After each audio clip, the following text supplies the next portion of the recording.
Hello people. Today in this project management video I'm going to talk about overcommitting and why you must undercommit.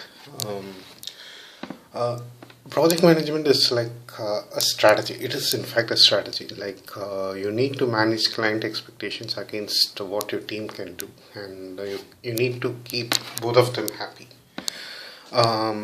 Managers like me are biased towards team happiness more than client's happiness. That's because of one simple reason. Your client might stay or not. He may or may not be loyal, but for your long-term survivability, your team needs to be loyal to you. So one thing I just find with this S-boss people is overcommitting stuff.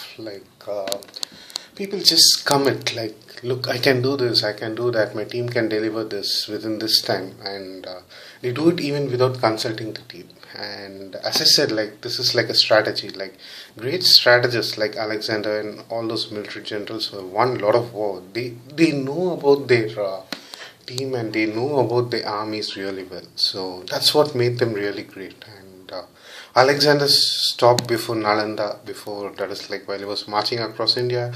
I think he stopped before engaging Nanda dynasty because they were too powerful.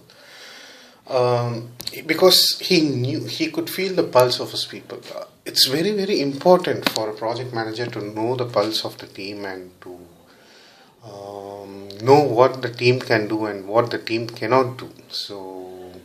But in today's situations, it's not like that. People are just for money. Like, they just want to be S-boss to the client and just commit it. Look, my team can do this, my team can do that. And they're terribly afraid of competition. And because of this, like, they just commit to everybody. And even the worst clients become their clients. And the life of team becomes hell. And people don't like to work under them. Almost in all the companies I consulted, I've seen people working at night. I've seen people working overtime. If you take the industrial revolution where employee rights weren't so much, and if you take this feudal system, employees almost work like 20 hours a day. And today it might look barbaric, but tomorrow I'm quite sure that even working 8 hours a day would be looked upon as barbaric by the future generations. And Scandinavian countries have gone ahead of us. Like, they have made just 6-hour workday and they are experimenting with it. And of course, not all rich people like it. The rich people still think that, okay, productivity is proportional to the time you put in. So that's actually rubbish, provided today we are automating almost everything. And similarly, IT companies, we can just automate, like code.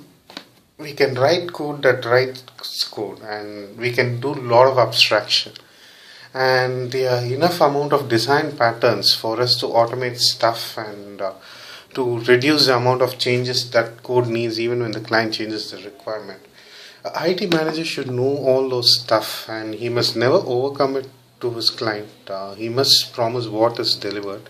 For it, the IT manager should consult with the team and somehow should get the feedback from the lowest person and before committing.